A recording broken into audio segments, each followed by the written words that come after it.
আসসালামু আলাইকুম, তোমাদের সবাইকে স্বাগতম আমাদের অনুশীলনী সলভিং ক্লাসে। তো আমরা কবির স্যারের বইটা মানে অনুশীলনী ক্লাসগুলো সলভ করার চেষ্টা করতেছিলাম। আজকে আমরা পরিমাণগত রসায়নটা শেষ করবো ইনশাল্লাহ কবির স্যার। ঠিক আছে, চলো আমরা কোনো ইন্ট্রোডাকশন দেওয়ার দরকার নেই, আমরা একদম পড়ার মধ্যে চলে যাই। হ্যাঁ, প্রথম প্রশ্ন থেকে শুরু করি। চলো, দেখো এখানে বলা আছে অম্লীয় পটাশিয়াম। ওকে, ঠিক আছে, এখানে কি বলা আছে বলতো?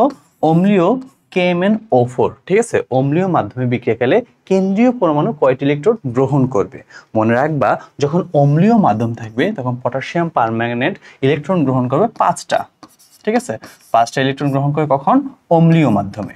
ঠিক আছে, আর যখন এটা ক্ষারীয় মাধ্যম হয়, ঠিক আছে, যখন ক্ষারীয় মাধ্যম হবে তখন সে গ্রহণ করবে 3টা ইলেকট্রন সে গ্রহণ করে থাকে। ঠিক আছে, ক্ষারীয় মাধ্যমে। আচ্ছা, এটা আমরা কোথায় পড়ছিলাম? এটা আমরা পড়ছিলাম হাজারি স্যারের বইয়ের মধ্যে আমরা পড়ছিলাম 3টা গ্রহণ করে অম্লীয় মাধ্যমে, না 5টা গ্রহণ করে অম্লীয় মাধ্যমে আর 3টা গ্রহণ করে ক্ষারীয় মাধ্যমে। কবির স্যারের মধ্যে ক্ষারীয় মাধ্যমে বলা আছে একটা ইলেকট্রন গ্রহণ করে। তো তোমরা এক্সট্রা ইনফরমেশন সহকারে এটা একটা মনে রাখবা। ঠিক আছে, তাহলে অম্লীয় মাধ্যমে কয়টা ইলেকট্রন গ্রহণ করতেছে? 5টা ইলেকট্রন গ্রহণ করতেছে। ঠিক আছে, আচ্ছা এখন এগুলা আমরা অনুধাবনগুলা আমরা করব না, এগুলো মেডিকেলের জন্য দরকার নাই। আমরা চলে গেছি একদম 5 নম্বর প্রশ্নের মধ্যে। দেখো 5 নম্বর প্রশ্নের মধ্যে দেওয়া আছে AF = এপসাইলন CL সমীকরণে কোনটি সঠিক বের করতে হবে। ঠিক আছে, আচ্ছা এখানে আমরা জানি এ হচ্ছে যে বিশেষণ মাত্রা। ঠিক আছে, আচ্ছা একে কি বলা হয় বলতো? বিশেষণ মাত্রা। একে শোষণাঙ্ক বলা হয়, এটাকে বলা হয় বিশেষণ। ঠিক আছে, বিশেষণ মাত্রা বলা হয়। ঠিক আছে, বিশেষণ মাত্রা বলা হয়। আর এপসাইলনকে বলা হয় আমাদের কি? শোষণ সহগ বলা হয়। ঠিক আছে, আমাকে এটাকে ঘনমাত্রা বলি না, এটা আমরা শোষণ সহগ বলে থাকি, শোষণ সহগ। আচ্ছা এল, ঠিক আছে, আমরা সেলের দৈর্ঘ্য চিন্তা করি। ঠিক আছে, তাহলে সি হচ্ছে যে রাইট, আর ডি হচ্ছে যে সি হচ্ছে ঘনমাত্রা প্রকাশ করে। সি দ্বারা আমরা ঘনমাত্রা প্রকাশ করে থাকি। ঠিক আছে, তাহলে অ্যান্সার হচ্ছে যে সি। ওকে, আচ্ছা এখন চলে আসি 6 নম্বর প্রশ্নের মধ্যে। 6 নম্বর প্রশ্নের মধ্যে বলা আছে প্রমাণ দ্রবণ কোনটি? আচ্ছা, প্রমাণ দ্রবণ মানে হচ্ছে জানা ঘনমাত্রার দ্রবণ। প্রমাণ দ্রবণ বলতে আমরা কি বুঝি বলতো? জানা ঘনমাত্রার দ্রবণ। আচ্ছা ভাইয়া, জানা ঘনমাত্রার যে দ্রবণ বললাম, এখন বলতো ঘনমাত্রার একক কি? ঘনমাত্রার একক হচ্ছে যে মোলার। ঠিক আছে, জানা ধর্ম কি হবে বলতো? মোলার হবে। এখন তাহলে অপশন থেকে আমরা দেখি, দেখো এখানে বলা আছে 1 মোলার, তাহলে আমরা একটা মোলার পেয়ে গেছি। এখানে বলছে 1 গ্রাম, 1 মিলিলিটার, তারপর কি আছে 1 মোল, তাহলে অ্যান্সার পেয়ে গেছি বলতো আমরা 6 এর 1। ঠিক আছে, জানা ঘনমাত্রার দ্রবণ। ঠিক আছে, তাহলে ঘনমাত্রা কত দেওয়া আছে? 1 মোলার সালফিউরিক অ্যাসিড দেওয়া আছে। আচ্ছা 7 নম্বর প্রশ্নের মধ্যে একটা মূলক দেওয়া আছে, এই মূলকে সালফারের জারণ মান বের করতে হবে। জারণ মান বের করার সূত্র আমরা জানি। ঠিক আছে, আচ্ছা মনে করি আমরা এস এর বের করতেছি, তাহলে কত বলতো? 4x প্লাস, ঠিক আছে, অক্সিজেনের জারণ মান আমরা কত জানি? -2। ঠিক আছে, তাহলে 6 হলে কত হবে? -12 হয়ে যাবে। ঠিক আছে, এটা হয়ে যাবে -12। তাহলে লিখি 4x - 12 কত? -2। ঠিক আছে, সুতরাং 4x = 10। ঠিক আছে, সুতরাং এখান থেকে আমরা পাই x = 10/4। 2 দিয়ে কাটি, এটা কত হয়? 5 হয়। তাহলে 5/2 = 2.5, তাহলে +2.5 হবে এর জারণ মান। ওকে, আচ্ছা এখন আমরা 9 নম্বর প্রশ্নের মধ্যে চলে যাই। দেখো 9 নম্বর প্রশ্নের মধ্যে বলা আছে একটা বিক্রিয়া দেওয়া আছে, এই বিক্রিয়াতে কোনটা জারিত হয়েছে? তার জারণ বিজারণ বিক্রিয়া তো হচ্ছে, এটার মধ্যে কোনটা জারিত হয়। এখন আমরা কি করব, মানে এরকম বিক্রিয়া থাকলে আমরা সবসময় কি করি বলতো? জারণ মানগুলো লিখে দিই। বলতো এখানে কি টিনের জারণ মান কত দেওয়া আছে? +2। টিনের জারণ মানটা আছে +2, ক্লোরিনটা আছে -1। ঠিক আছে, মার্কারি দেওয়া আছে +2, এটা দেওয়া আছে +2। ঠিক আছে, এটা দেওয়া আছে -1, এটা দেওয়া আছে +4 -1। ঠিক আছে, এটা হচ্ছে যে +1 -1। এখন ভাই দেখো তো, এখানে যে টিনটা ছিল, টিনটা 2+ থেকে কি হচ্ছে বলতো? 4+ হয়ে গেছে। আচ্ছা মনে রাখবা, কোনো একটা জিনিসের জারণ মান বৃদ্ধি পাচ্ছে না, 2+ থেকে কি হচ্ছে? 4+ হচ্ছে, তার মানে কি জারণ মান বৃদ্ধি পাচ্ছে। কার জারণ মান বৃদ্ধি পায়? জারণ বিক্রিয়ার জারণ মান বৃদ্ধি হয়। তাহলে এটা একটা জারণ বিক্রিয়া।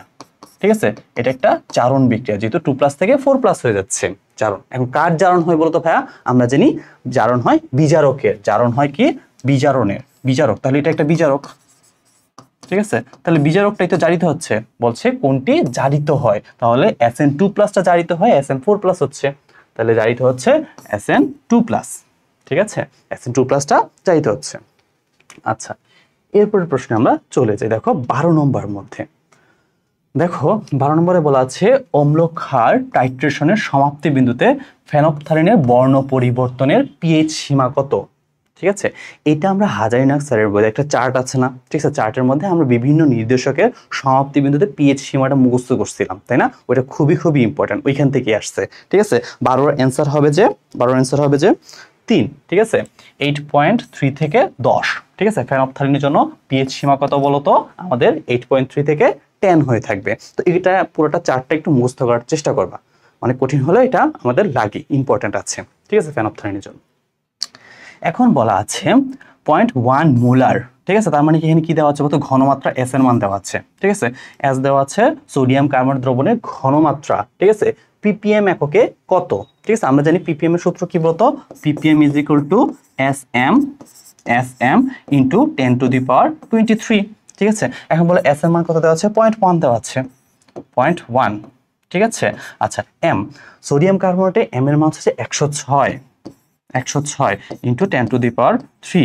এটাকে ইন্টু করলে কত হবে? 10.6 হবে ইন্টু 10⁻3।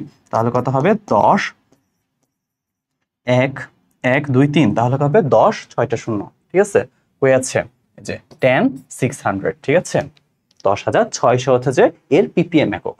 ওকে, আচ্ছা, এরপরে চলে আসি আমরা।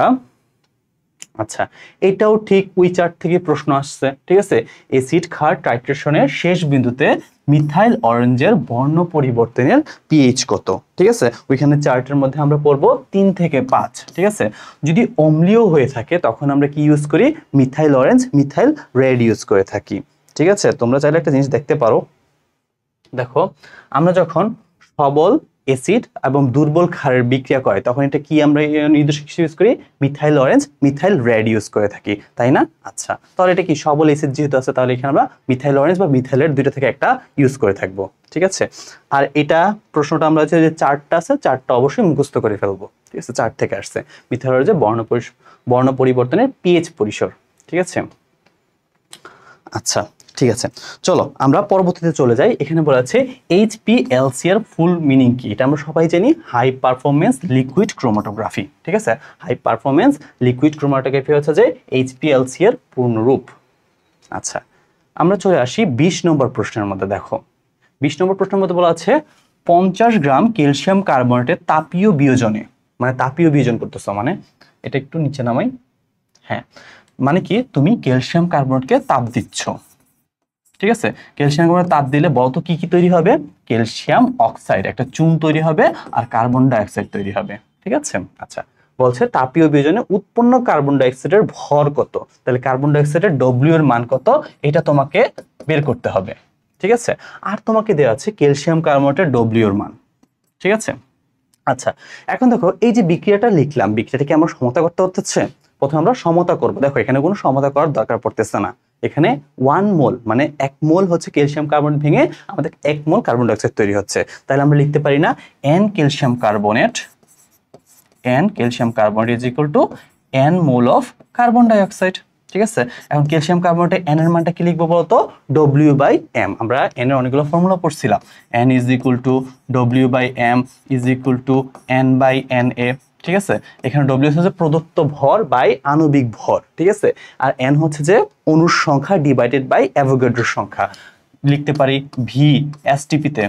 ঠিক আছে, বাই 22.4, আবার n লিখতে পারি SV। ঠিক আছে, অনেকগুলো ফর্মুলা ইউজ করতে পারি। এখন আমাদের n এর জন্য এখানে কোন ফর্মুলাটা আমরা পিক করব? দেখো এখানে 50 গ্রাম W এর মানটা দেওয়া আছে, তার মানে আমরা কি এই যে W/m এই ফর্মুলাটা আমরা পিক করব। তাহলে W/m লিখি। দেখো এখানে ক্যালসিয়াম কার্বনেটের W এর মান কত দেওয়া আছে? 50 গ্রাম। তাহলে এটা আমরা লিখবো 50। এখন বলো ক্যালসিয়াম কার্বনেটের m এর মান কত? ক্যালসিয়াম কার্বনেটের m এর মান হচ্ছে যে 100। ঠিক আছে, তাহলে ভাই আমি এখানে 100 লিখে ফেললাম। 100 আমাকে করতে হবে, মানে কার্বন ডাই অক্সাইডের n এর মানটা বের করতে হবে। ঠিক আছে, মানে W বের করতে হবে। তাহলে এখানে লিখলাম W/m। এখন বলতো কার্বন ডাই অক্সাইডের m এর মান কত? কার্বন ডাই অক্সাইডের m এর মান হচ্ছে যে 44।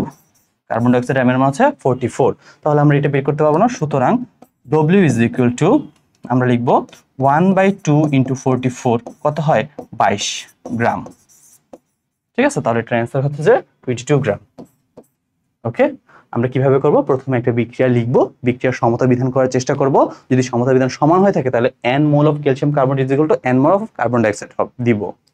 এখন যদি এটা সমতা বিধানে আমরা যদি এখানে 2 মোল থাকতো, এখানে 1 মোল থাকতো, তখন আমরা কি করব, যত মোল থাকবে তা আমরা ডিভাইড করে দিব, n থেকে এটা কি করব, ডিভাইড করে দিব। ঠিক আছে, মানে এই যে n অফ ক্যালসিয়াম কার্বনেট লিখে এখানে যদি 2 মোল থাকতো আমরা 2 দিয়ে ডিভাইড করে দিতাম। ঠিক আছে, আচ্ছা এখন তো এটা রাখতেছেন যেহেতু এখানে 1 মোল দেওয়া আছে। ওকে, আচ্ছা এরপর চলে আসি আমরা 21 নম্বর প্রশ্নে। 21 নম্বর প্রশ্নে বলা আছে 250 সেন্টিমিটার কিউব, মানে এখানে কি দেওয়া আছে বলতো ভাইয়া, আয়তন দেওয়া আছে। আমরা জানি 1 centimetre cube is equal two 1 millilitre, তাহলে এটা লিখতে পারি না, ভি ইজ ইকুয়াল টু কত দেওয়া আছে বলতো, 250 ml, 250 ml দেওয়া আছে। আর এখানে কি দেওয়া আছে বলতো, এস এর মান দেওয়া আছে, S is equal two 0.1 molar. ঠিক আছে, সালফিউরিক অ্যাসিড দ্রবণে কত গ্রাম সালফিউরিক অ্যাসিড দ্রবীভূত থাকে, তার ডব্লিউ বের করতে হবে। W is equal to what, আমরা কি একটা ফর্মুলা পড়ছি, এস ইজ ইকুয়াল টু, কোথায় লিখবো, এখানে লিখি, S is equal to W into 1000 by M V. ঠিক আছে, এই ভিটা আমরা লিটার এককে নিতে হবে, ভিটা আমরা মিলিলিটার, সরি এটাকে আমরা মিলিলিটার এককে নিতে হবে। ঠিক আছে, মিলিলিটার এককে নিতে হবে। ঠিক আছে, এই ফর্মুলা থেকে আমরা কিসের মানটা বের করবো, তো ডব্লিউ এর মানটা বের করবো। তাহলে লিখি, তাহলে দেখো, তাহলে ডব্লিউ ইজ ইকুয়াল টু লিখতে পারি, W is equal to S M V by 1000। ঠিক আছে, 1000, তাহলে এস এর মান কত দেওয়া আছে, এস এর মান দেওয়া আছে 0.1। আচ্ছা এখন এম বলো তো, এখানে কি আছে, সালফিউরিক অ্যাসিড মানে 98 গ্রাম, এম এর মান 98। ঠিক আছে, ভি, ভি কত দেওয়া আছে বলতো, 250 ml, 250 ml ডিভাইডেড বাই 1000। আমরা যদি 250 কে যদি 1000 দিয়ে ভাগ করি 4 হয়ে যায়। ঠিক আছে, 4 কে 98 ভাগ করলে 49 হয়, মানে 2 দিয়ে ভাগ করলে, আর 2 দিয়ে যদি ভাগ করে এটা কথা হবে 24.5 হবে। ঠিক আছে, 24.5।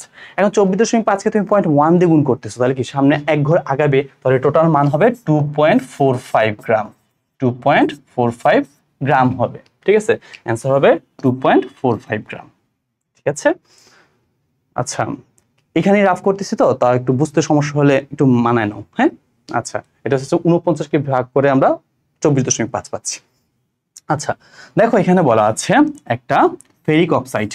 ঠিক আছে, ফেরিক অক্সাইডের অম্লত্ব কত, অম্লত্ব মানে কি, আমরা যে কোনো অক্সাইডকে বা যে কোনো একটা যৌগের সাথে আমরা কি করব, একটা HCl বা অম্ল যোগ করব। ঠিক আছে, তার যত মোল অম্ল লাগবে, HCl লাগবে, সেটাই তার অম্লত্ব প্রকাশ করা হয়। তাহলে আমরা যদি বিক্রিয়াটা লিখি, দেখো Fe2O3 এর সাথে বিক্রিয়া করবে কে বলতো, HCl বিক্রিয়া করবে। ঠিক আছে, আমাকে বলে HCl বিক্রিয়া করলে কি তৈরি হবে, FeCl3 তৈরি করবে, তার সাথে পানি তৈরি হবে। ঠিক আছে, আচ্ছা এখন এটাকে সমতা বিধান করতে হবে 2। আচ্ছা এখানে যদি আমরা 2 দিই, ঠিক আছে 3 দিই, তাহলে 3 দিলাম, 3 হলে এখানে দেখো তো আমাদের Fe আছে 2 দিতে হবে, তাহলে এখানে আমরা 6 দিতে হবে। 6 দিলে, ঠিক আছে 6 লিখলে 2 হচ্ছে, আর হচ্ছে এখান থেকে 3 দুগুণে 6, 3টা হচ্ছে, এই আমার সমতা বিধান কিন্তু কমপ্লিট হয়ে গেল।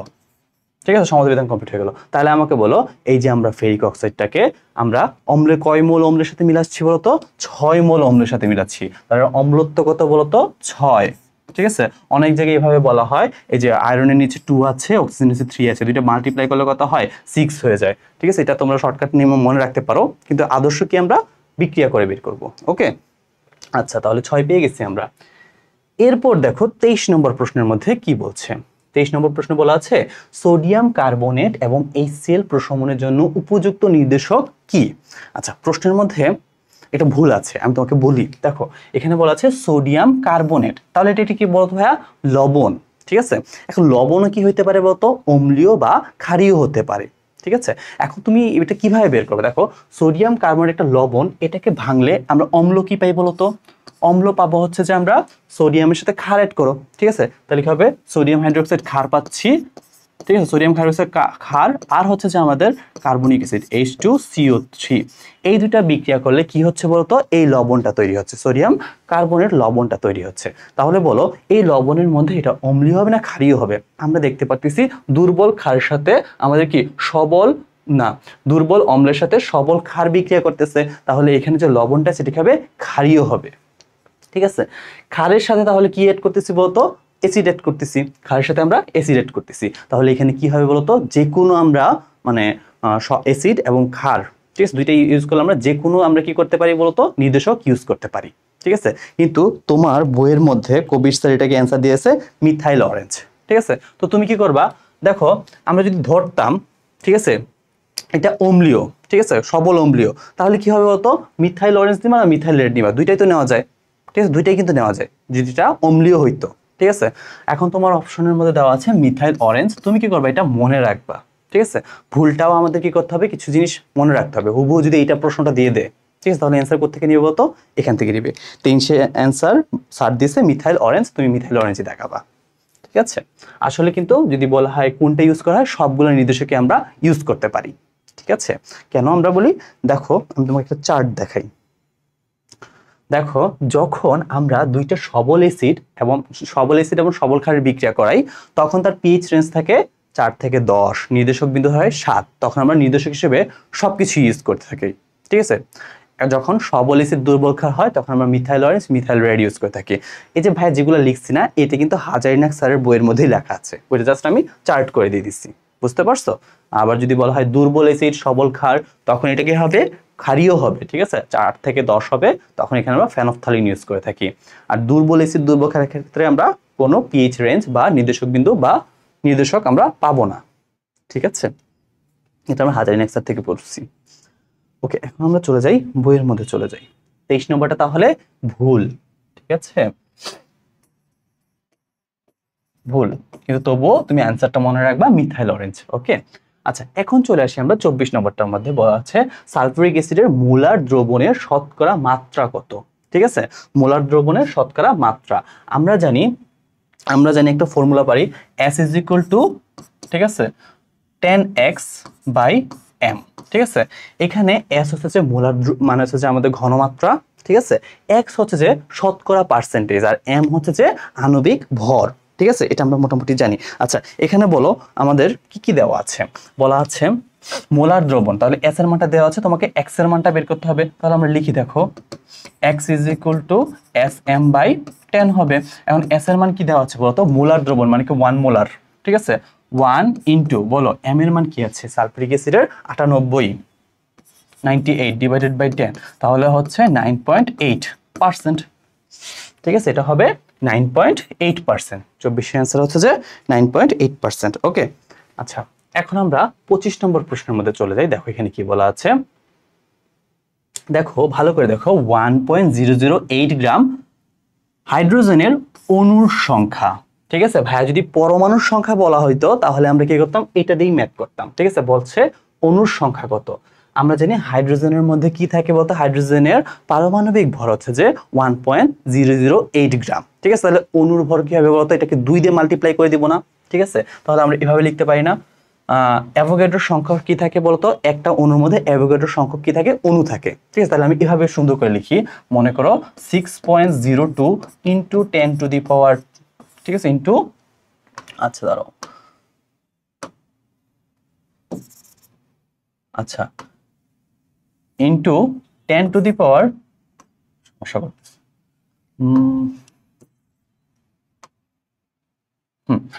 ইন্টু 10 টু দি পাওয়ার 23টি, ঠিক আছে, অণুর ভর। ঠিক আছে, 3টি অণুর ভর কত দেওয়া আছে বলতো, 2 ইন্টু 1.008 গ্রাম লিখবো।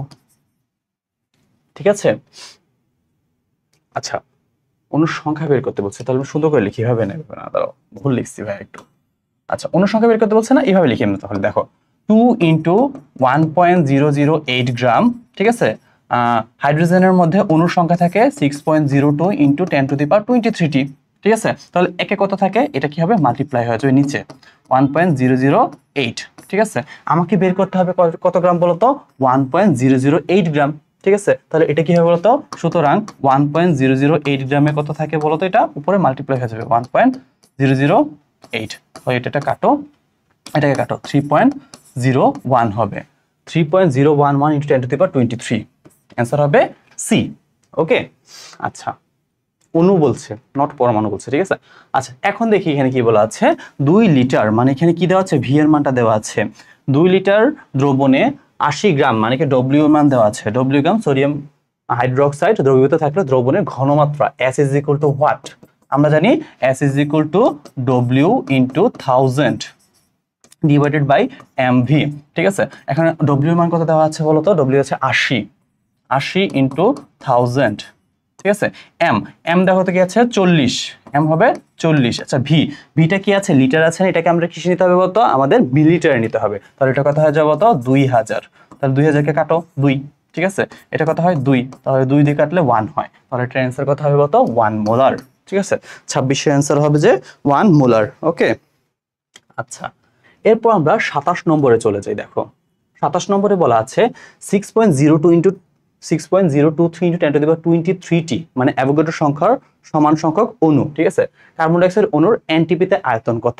আচ্ছা তোমাদের হাজারিনাক স্যারের বইয়ের মধ্যে বলা আছে এসটিপিতে আমাদের হচ্ছে যে মোলার আয়তন কত বলতো? 22.4 লিটার, ঠিক আছে। আবার এনটিপিতে বলা আছে 24.04, ঠিক আছে। কিন্তু কবির স্যারের বইয়ে এনটিপি কে ধরা হয়েছে আমাদের 22.4 লিটার, ঠিক আছে। এসটিপিও 22.4 লিটার, আবার এনটিপিও 22.4 লিটার, ঠিক আছে। এটা আমরা কবির স্যারের ম্যাথ করতেছি, তাহলে কবির স্যার এটাকে 22.4 লিটার ধরবো। তাহলে এখন দেখো আমরা এটাকে সুন্দর করে লিখতে পারি না? বলতো 6.02 10 টু দি পাওয়ার 23t তে কার্বন ডাইঅক্সাইড অণুর, ঠিক আছে, আয়তন তাহলে কি হবে বলতো? আমাদের 22.4 লিটার হবে না? 22.4 লিটারই হবে, ঠিক আছে। তাহলে এটা কথা হবে বলতো 22.4 লিটার। বুঝতে পারছো? আমরা জানি মোলার আয়তন মানে কি? আমাদের অ্যাভোগাড্রো সংখ্যক সমান অণুর মধ্যে কত আয়তন থাকবে? 22.4 লিটারই থাকবে, ঠিক আছে। অ্যান্সার হবে 27 এর এ। ওকে, এখন 28 নম্বরটা দেখি আমরা। এখানে কি দেওয়া আছে? 10 সেন্টিমিটার কিউব, মানে কি দেওয়া আছে? আয়তন দেওয়া আছে, মানে ভি দেওয়া আছে কত বলতো? 10 মিলিলিটার, 10 ml, ঠিক আছে। আর এখানে কি দেওয়া আছে? এস এর মান দেওয়া আছে HCl দ্রবণ প্রশমনের জন্য সোডিয়াম হাইড্রোক্সাইডের, ঠিক আছে, ডেসিমোলার, মানে কি এস এর মান কত দেওয়া আছে বলতো? 0.1 দেওয়া আছে, ঠিক আছে। ডেসিমোলার দ্রবণের কত আয়তন প্রয়োজন? তাহলে তোমার এখানে কি বের করতে হবে? V is equal to what বের করতে হবে, ঠিক আছে। V is equal to what বের করতে হবে। এখন আমরা কি একটা ফর্মুলা পড়ছি? S1V1 is equal two S2V2, ঠিক আছে। যখন আমরা দেখো এখানে আগে বিক্রিয়াটা লিখি, দেখো HCl প্লাস সোডিয়াম হাইড্রোক্সাইড বিক্রিয়া করলে কি তৈরি হচ্ছে বলতো? আমাদের সোডিয়াম ক্লোরাইড আর পানি তৈরি হচ্ছে, ঠিক আছে। এটি বিক্রিয়া করার জন্য কোনো সমতা বিধান করতে হচ্ছে? কোনো সমতা বিধান করতে হচ্ছে না, মানে কি 1 মোল HCl এর জন্য আমাদের 1 মোল সোডিয়াম হাইড্রোক্সাইডই লাগতেছে। তাই আমরা n mole of HCl is equal two, ঠিক আছে, n mole of HCl is equal to n mole of sodium hydroxide লিখতে পারতেছি, ঠিক আছে। এই জন্য আমরা কোনো নিচে কোনো আমরা যদি মানে অন্য কোনো মূল সংখ্যা থাকতো তাহলে আমরা ভাগ করে দিতাম, তাহলে ভাগ তো করতে হচ্ছে না। তাহলে S1V1 is equal two S2V2 লেখা যায়, ঠিক আছে। এবার S1 V2 মানে কি দেওয়া আছে বলতো? এখানে দেওয়া আছে 10 ml, আর ভি এর মান কত দেওয়া আছে বলতো? ভি, আচ্ছা ভি হচ্ছে 10 ml, আর এস এর মান দেওয়া আছে 0.1, আর S2 এর মান কত দেওয়া আছে বলতো? 0.1। তাহলে V2 এর মান কত হবে? 10 হবে। V2 এর মান হবে 10, তাহলে 10 সেন্টিমিটার কিউব, তাহলে 10 সেন্টিমিটার কিউব, ঠিক আছে। আচ্ছা 29 দরকার নেই, 30 31 দরকার নেই। আমরা চলে আসি 32 নম্বর প্রশ্নের মধ্যে। কোনটির আয়তন এনটিপিতে 224 সেন্টিমিটার কিউব, মানে হচ্ছে 224 ml বোঝাচ্ছে, ঠিক আছে, 224 ml বোঝাচ্ছে কোনটির আয়তন। আচ্ছা এখন তাহলে প্রথম যে অপশনটা দিচ্ছে এটাকে আমরা একটু ভাঙি। দেখো এখানে বলছে 6.02 10 to the power 21 T hydrogen অণু। তাহলে এটাকে আমরা সুন্দর করে যদি লিখতে চাই তাহলে এভাবে লিখবো না, আমরা লিখবো 6.02, ঠিক আছে, ইন্টু 10 টু দি পাওয়ার 23 টি অণুতে, ঠিক আছে, টি অণুতে হাইড্রোজেন থাকে কত আয়তন বলতো?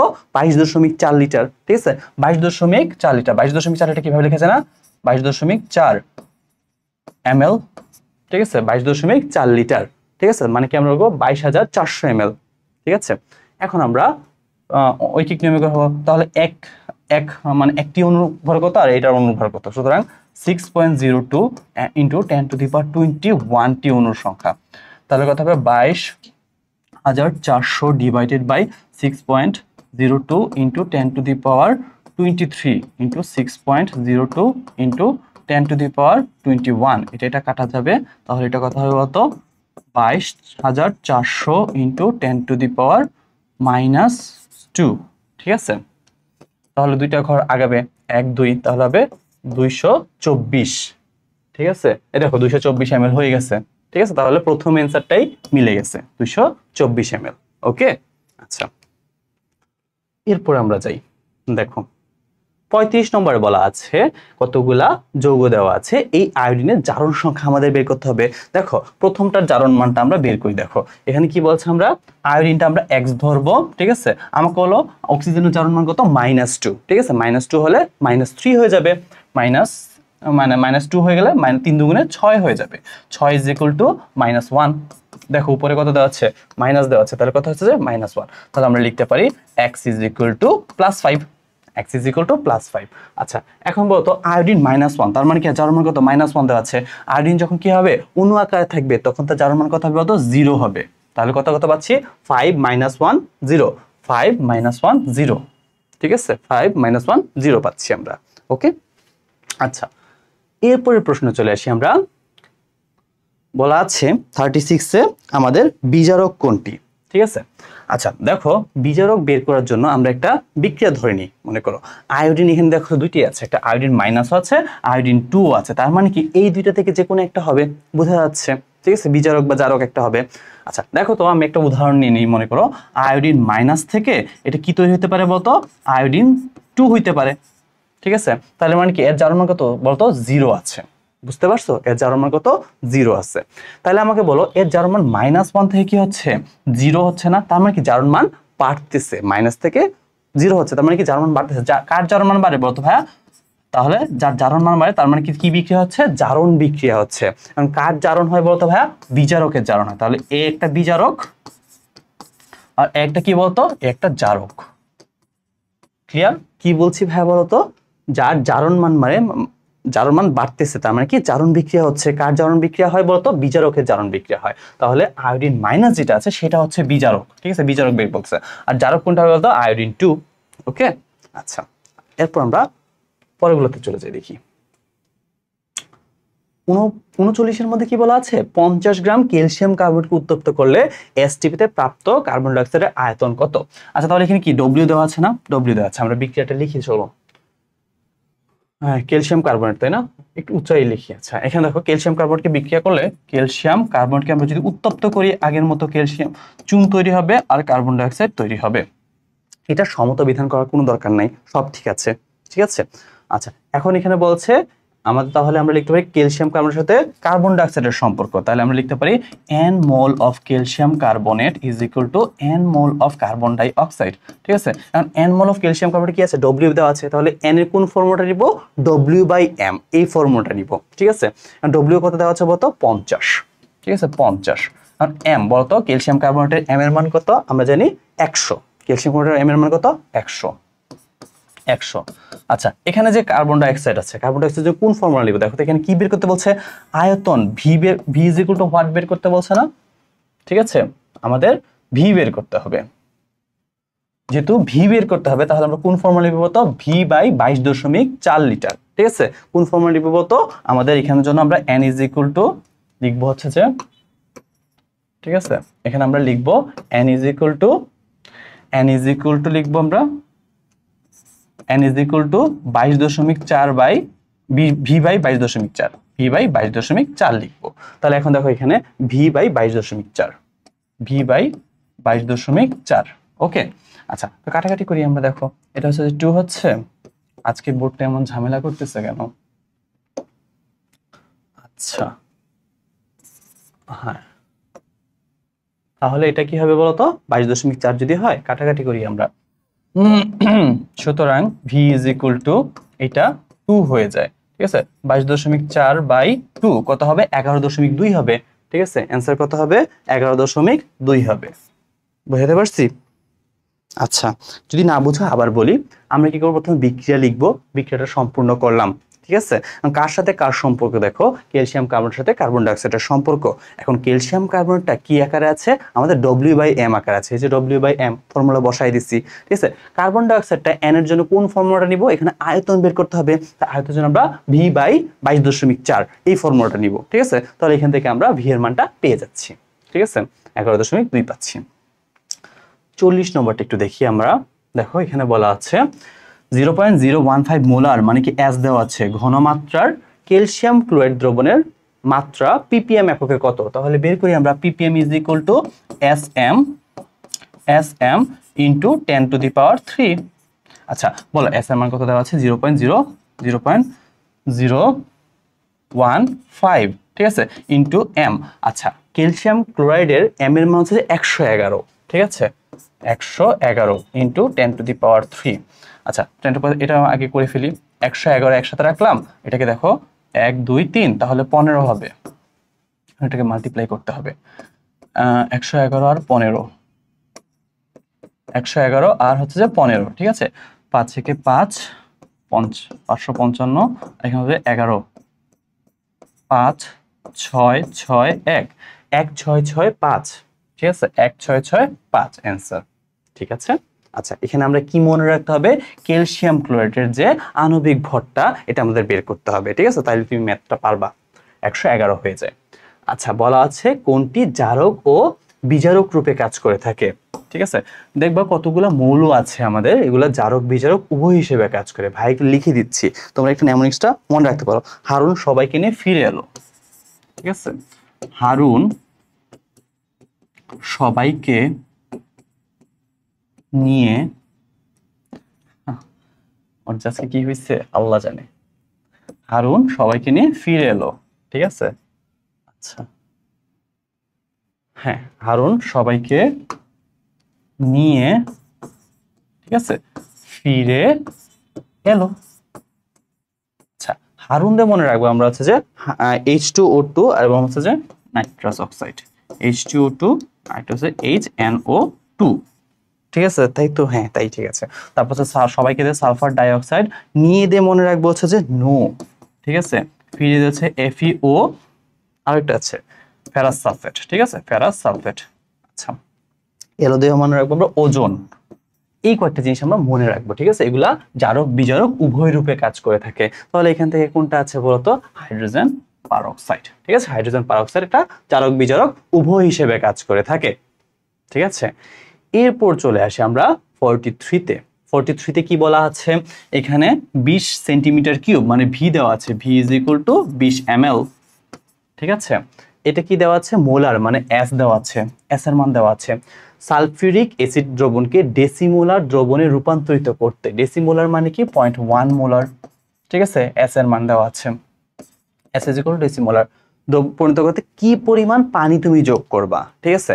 এখানে দেখো আমরা একটা ফর্মুলা পড়ি, আমরা S1V1 is equal two S2V2 এখানে করি, হ্যাঁ দেখো S1V1 is equal two S2V2, মনে করো তুমি এখানে এসেছে আমরা এটাকে ধরে নিলাম S1, এটাকে ধরলাম V1, তাহলে কত হচ্ছে বলো তো, এখানে এটাকে দুইটা মাল্টিপ্লাই করলে কত হচ্ছে 20 এবং কত হচ্ছে 0.25 ml, ঠিক আছে, 0.25, আচ্ছা ইজ ইকুয়াল টু S2 বলতে S2 কত দেওয়া আছে 0.01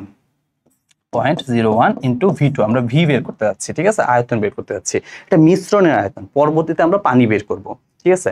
তাহলে আমরা কি করতে পারি বলতো, এখান থেকে V2 ইজ ইকুয়াল টু লিখতে পারি 20 ইন্টু 0.25, ঠিক আছে তো, হ্যাঁ ঠিক আছে, ডিভাইডেড বাই 0.1, ঠিক আছে, 0.1 কে আমরা ভাগ করতেছি 10⁻⁻1, তাহলে কত হবে বলতো, এখানে 200 হয়ে যাবে, 200 ইন্টু 0.25, 0.25 কে আমরা 1/4 লিখতে পারি, ঠিক আছে, 0.25 মানে 1/4 লিখতে পারি।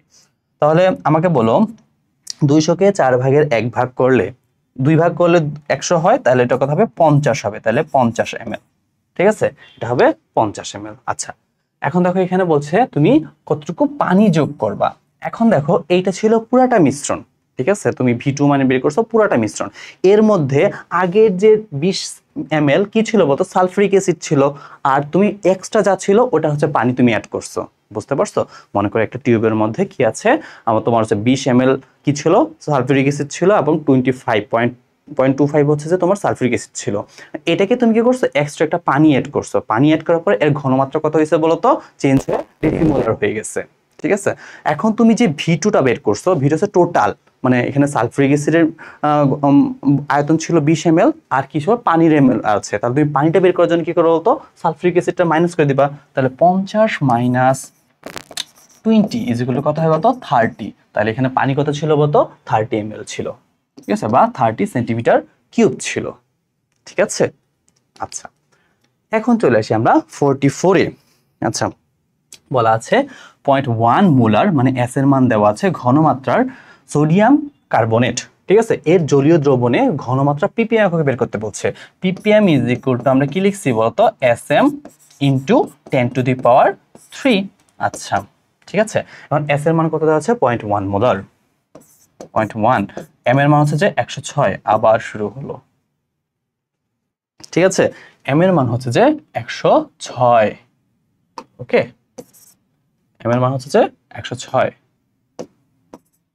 এই যাইস না, এম এর মান হচ্ছে যে 106, তাহলে লিখি আমরা 106 লিখে ফেলি, 106 ইন্টু 10⁻³ তাহলে এটা কত হচ্ছে 10.6 ইন্টু 10⁻³, তার মানে কি 10, 6, 2টা শূন্য, ঠিক আছে। দেখো এটাকে আমরা যাই 1, 2, 3, তাহলে হচ্ছে যে বলো 10, 6, 2টা শূন্য, বা এটাকে আমরা যদি সুন্দর করে লিখি তাহলে 1.06 ইন্টু 10⁻, এটাকে আমরা আঁকাচ্ছি 1, 2, 3, 4, 4 হয়, ঠিক আছে। তাহলে অ্যান্সার কথা হচ্ছে যে বি হচ্ছে তার অ্যান্সার, ওকে 44। এই হয়ে গেল। এরপরে যেগুলো আছে ভাই এগুলো অনুধাবনমূলক, ঠিক আছে, অনুধাবনমূলক আমরা করব না। আর এই যে বোর্ডের প্রশ্নগুলা এগুলা এখান থেকে করব না, আমরা কোথা থেকে করবো তো হাজারিনাক স্যারের বই থেকে পড়বো। তুমি কি কবির স্যারের যে অনুশীলনী আছে এখান থেকে জাস্ট কবির স্যারের সলিড যে প্রশ্নগুলো আছে সেগুলো শেষ করব আমরা, হ্যাঁ। আর হচ্ছে যে বোর্ড কোয়েশ্চেন বলো বা হচ্ছে যে আমাদের হাজারিনাক স্যার, এটা আমরা ভালো করে হাজারিনাক স্যারের বই থেকে পড়বো। কারণ আমি দেখছি গত বছর হচ্ছে যে আমাদের এমসিকিউ অনুশীলনী প্রশ্ন 15টাই হাজারিনাক স্যারের অনুশীলনী থেকে আসছে, ঠিক আছে। 25টার মধ্যে যদি 15টাই হাজারিনাক স্যার থেকে আসে তো আমরা মানে হচ্ছে মূল ভিত্তি মানে হচ্ছে মূল জোর দিব হচ্ছে যে হাজারিনাক স্যারকে, ওকে। আচ্ছা ঠিক আছে, আজকে তোমরা ভালো থাকো, সুস্থ থাকো, এই পর্যন্তই ক্লাস, ওকে, আল্লাহ হাফেজ।